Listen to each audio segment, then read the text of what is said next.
മമ്മൂട്ടിയുടെ മോഹൻലാലിന്റെ സിനിമകൾ ഒരേ ദിവസം റിലീസ് ചെയ്യുന്നത് ഇപ്പം പതിവായി കാണുന്നില്ല. നേരത്തെ ഒരേ ദിവസം റിലീസ് ചെയ്യുന്ന സിനിമ ഉണ്ടായിരുന്നു, തൊട്ടടുത്ത ദിവസം റിലീസ് ചെയ്യുന്ന സിനിമ ഉണ്ടായിരുന്നു. ഇപ്പോൾ അവരൊരു ഗ്യാപ്പ് ഇട്ടാണ്, ശ്രദ്ധിച്ചാൽ മതി. ഇപ്പോൾ ഒരാഴ്ചയോ അല്ലെങ്കിൽ രണ്ടാഴ്ചയോ ഒരു മാസമൊക്കെ ഗ്യാപ്പ് ഇട്ട് അവർ തമ്മിൽ തന്നെ ഒരു സെറ്റിൽമെന്റ് നടത്തിയാണ് അവരുടെ സിനിമകൾ റിലീസ് ചെയ്യുന്നത്.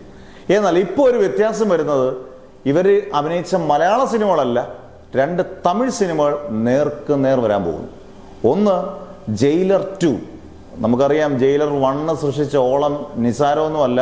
രജനീകാന്ത് അതിനകത്തെ പ്രധാന കഥാപാത്രമാണെങ്കിൽ പോലും മോഹൻലാൽ അതിനകത്തെ എക്സ്റ്റെൻഡഡ് ഒരു ക്യാമിയോ റോൾ ചെയ്തിട്ടുണ്ടെങ്കിൽ ആ ക്യാമിയോ റോൾ തകർത്തതാണ്. അനിരുദ്ധിന്റെ മ്യൂസിക്കിൽ തകർത്താടിയ ഒരു മോഹൻലാലിനെ നമുക്കതിനകത്ത് കാണാം. ജയിലർ 2 വരുന്നത് ഈ പറഞ്ഞ പോലെ ഓഗസ്റ്റ് 15-16 ആ ഡേറ്റിലാണ്. പൂജ ഹോളിഡേയ്സിലാണ് ജയിലർ 2 റിലീസ് ചെയ്യുന്നത്. അന്നേരം ആ സിനിമ ഒരു വമ്പൻ പടമാണ്. ഋതിക് റോഷൻ ഉൾപ്പെടെയുള്ള ഒരു വലിയ താരനിബിഡം ഉണ്ട് തന്നെ, താരനിബിഡമായിട്ടുള്ള ചിത്രം തന്നെയാണ്. മലയാളത്തിൽ നിന്ന് ഒരുപാട് താരങ്ങളുണ്ട് താനും. സുരാജ് ഉണ്ട്, കോട്ടയം നസീർ, ഒരുപാട് താരങ്ങളുണ്ട്. ഇപ്പുറത്ത് ഇങ്ങേ വശത്ത് അമരന്റെ ഡയറക്ടർ ചെയ്യുന്ന തമിഴ് ചിത്രത്തിൽ മമ്മൂട്ടി ഒരു കേന്ദ്ര കഥാപാത്രമാണ്.